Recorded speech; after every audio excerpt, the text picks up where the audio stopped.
I don't really write down plans because they're evolving. My ideas and what I'm going to do in the future is always becoming more. So what I do, just sharing this for anybody else who might be, you find yourself with creative blocks, or like things aren't manifesting the way that you really want them to. It might be because you're being too concrete with things. This is just an idea. This like, I'm just a dude talking about how my mind works and what I do. So what I do is I message people, and I don't just message anyone. I don't like message my mom. I message the person who is most likely to help me bring the creative idea to life, or if I want to go travel somewhere, message the person that's interested in going to that place. And I just plant all these little seeds, and then I forget about them. So I do it through that, like I message people. That's actually the main way. And then even with ideas and stuff, sometimes I'll be talking to another creative friend, and we'll have a big brainstorming session. We'll talk heaps. I don't write any of it down, but then in the future I might go, I was talking to that person about that. And I'll go back through the messages and I'll see something that will like spark my interest in an idea again. And then all of a sudden that it becomes a new idea. Like, it's not like this concrete thing that we set in the future that had to happen a particular way. It's like, it's just this one thing that stands out to me that becomes the seed for a whole new creation. The only thing that I really do that like locks things in is I put dates in my calendar, and I only do that if I've said I'm definitely going to be somewhere with people. Like, if I'm going to interview you, and like it goes in the calendar and that is set in stone, like I'll be there. Or like, obviously, if I'm working, like whether for like a normal employer or freelancing for clients and that, like if it goes in the calendar, then it's sort of concrete. But for the most part, I don't I don't like have a like journal where I write down all my ideas or anything like that, because I also find that the messaging allows you to bring out more of what's there. Like, if you sit down and write by yourself, it's actually a really good way to keep it pure and keep it like really you. But I find like connection and collaboration, and especially with people who know you really well and who have spent a lot of time getting to like understand you, because they see things in you that you don't see in yourself. And they also, like, this is a thing, this is a truth, like a truth of humans. Like, we all think everybody else is more awesome than we are. Like, or maybe not everybody, but generally speaking, I think across the board, we look at everybody else, especially in the social media age, where everybody's posting their best side and like their best experiences, and you're seeing all of their A plus moments. You're seeing them in the A plus kind of way. We all think everybody else is way more awesome than we are. So what happens when you get two people who both think each other are awesome is you sort of become like a mirror for each other.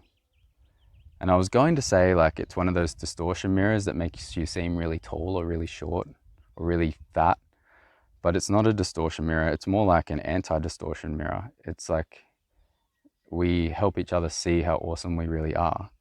And that's when the ideas will get bigger and they'll turn into like your true potential. You won't just like come up with a little idea that's safe and, with all your doubt and anxiety like embedded into it, because your friends won't let you be any less than they know that you can be, if you've got good friends, which I think I do. I think my friends are the best. I think my friends, if they have any faults when it comes to this, it's that they think I'm more capable and more confident and more able than I really am. Like, I'm like, fuck, I know we think like, I know you think I'm awesome and I think you're awesome, but am I that? I don't know if I can be that awesome. And they're like, yes, you can. And then you fucking go for it and you do these things. Yeah, so just thought I'd share while I'm thinking of it, a coherent, like, insight that we can actually pull apart. And it's all around, like, doing what you really want to do with your life. And I said something in a journal recently about, like, you need space. If everything in your life is routine, scheduled, and planned, and you know exactly what you're going to be doing every minute of every day, there's no space for new possibility to show up. So this goes hand in hand with that insight. You really just want to plant seeds, like I do. This is my way, and it might relate. So you plant all these seeds, and then the best thing about it is you plant all these seeds and you kind of forget about them. There's a bunch of good things about it. One thing is it weeds out anybody who's going to waste your time in a way, because if it fizzles out, you know that person's not really that into it, which would be a real shame if you only planted one seed a month. But I guess, like, the trap that I used to fall into earlier when I was, like, trying to do heaps of creative stuff and heaps of, like, make things happen, is I would sort of wait to see if each seed that I planted grew. But because I would feel guilty, I would be like, okay, so I've sort of made an agreement with this person. I've started something. I've created a new possibility. So it'd be rude of me to go and get busy with something else and not be available if they do want to make something happen. So if this is filming a video, for example, you know, like a new short film idea. But over time, I've come to realize that more things fizzle than not. So, and it's not rude if you're busy. Like, if something's meant to be, it will be. There's plenty of time. It's not like if you're busy doing something else, which at the moment I'm pretty, like, people are waiting a long time for me because I'm on this, like, inner journey as well as trying to make all this stuff happen. And it gets to a point where you actually have planted so many seeds and they actually all are starting to sprout because your soil's getting so fertile. But, like, don't worry about that until you get to it, and then you can start learning to juggle. Early days, like, just plant seeds, and yeah, people will fizzle, like, ideas will fizzle, things won't happen, but that's okay because you're not just putting all your eggs in one basket, you're planting all these seeds. And then the ones that do sprout and grow, you're going to know that they're going to be strong because you didn't fuss over them and stress over them. You just let them naturally and organically grow in the environment that they were destined to grow in. So yeah, I'm about to plant a whole bunch of new seeds in new gardens, like whole new varieties of plants, if we stick to that metaphor, and it's going to be really fun. But I really, really believe in this, like, seed planting analogy that I'm speaking right now, and I'm not going to worry about which ones are going to grow. I'm just going to plant the seeds and see what happens. But yeah, there is that guilt factor early days, like, just thinking it's rude to dream up some possibility and then just bail on it. But if it's meant to be, it will be. Like, if it's compatible, if everything's working as it should, then of course it's going to continue. And let's just push this metaphor to the absolute limit. So every now and then you're gonna have a seed that you planted, and it is gonna take off, and it's just gonna be very easy, very natural. It's gonna be the plant that is perfect for the environment that you've placed it in. And what happens with some plants is they grow into full adult trees, and then they start to bear fruit, and then those fruits are the fruits of your labor, so to speak, but, like, also they're fruits of with seeds in them. And the tree that you planted so long ago will start to reproduce itself. And that's the case with, like, when you've built a YouTube channel, like my main channel. It's it's reproducing itself, like it's advertising itself organically through like how big it is. Like people come to get the fruit from the tree, and then the seeds spread through word of mouth. So I stretched that metaphor pretty thin there, but metaphors are fun. Analogy, because as well, instead of me talking about like something really specific, I just feel like, yeah, I've probably said it before, it's easy for people to just insert their thing into the metaphor and it can still make sense. So we're not just having like a specific closed conversation. Anybody could be here chilling with me in the middle of nowhere talking about how to make your dreams come true, and it will make sense to everybody. Or it won't make sense because it's just such a abstract conversation and I'm not really saying anything about anything. All I'm saying is plant seeds. Plant more seeds. Like, if you're a farmer, you wouldn't just plant one apple tree. You'd plant like thousands of them, because you never know what's going to happen. And even if, like, you might say that's ridiculous. Like, I don't need 1,000 apple trees, or even like 100. If we got 10% of those apple trees to grow, I don't need 100 apple trees. But, you know, other people like apples too. You could provide for your community.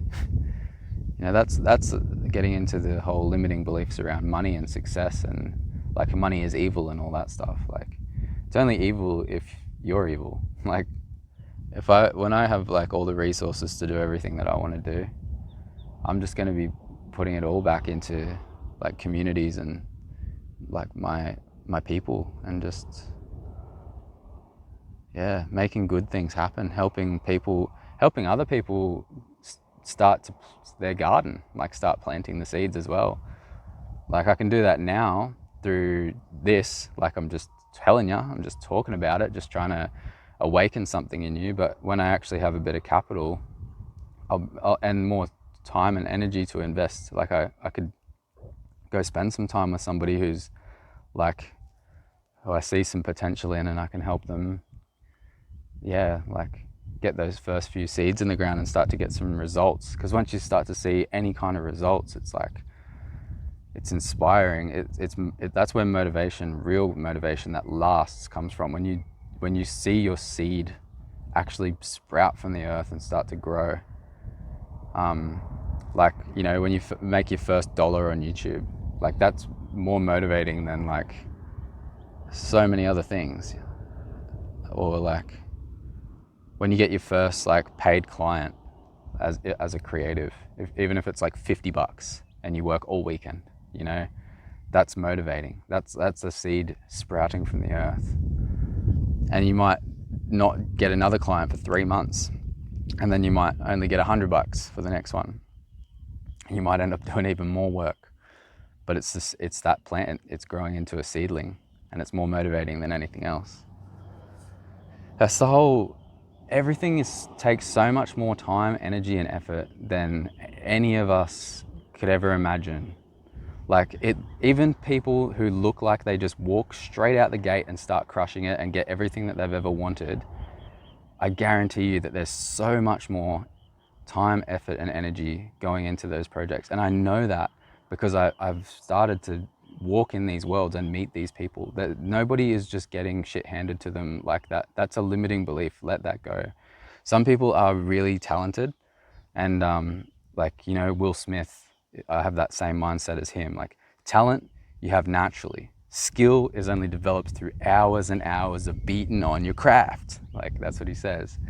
Like, you gotta practice. And it doesn't matter. Like, talent, you get like, talent's like this, a little boost, you know? It's not like if somebody has talent and you don't, means you're fucked.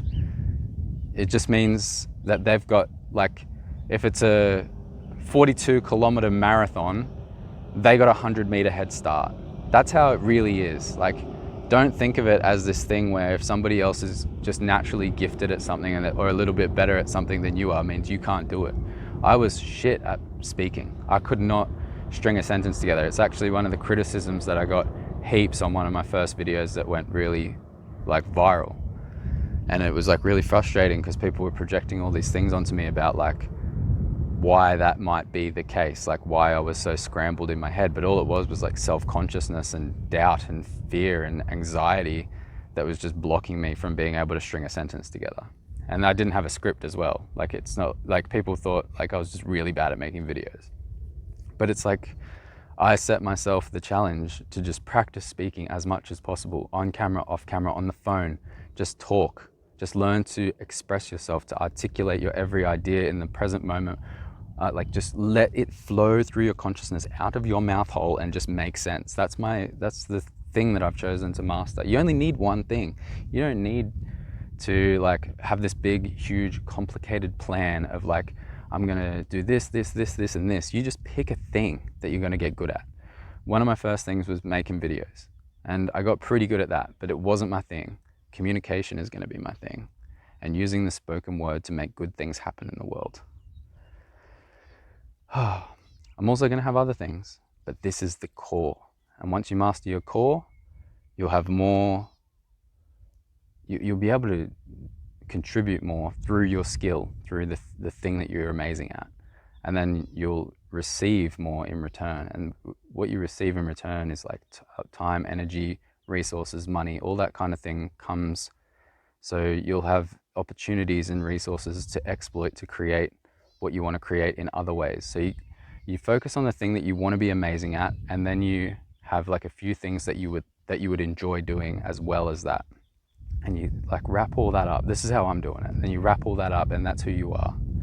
That's who you are as a member of society. Who you are on the deepest level is a spirit going on a fucking journey from the beginning of time to the end of time, which is eternal, going on forever. And it's just infinite. But right now, in this time track, this dimension of time as a human being, from your birth to your death, this is like the how-to guide for that, I feel, for myself. This is how I see it right now in the present moment. It will probably evolve and change, as everything else is evolving and changing.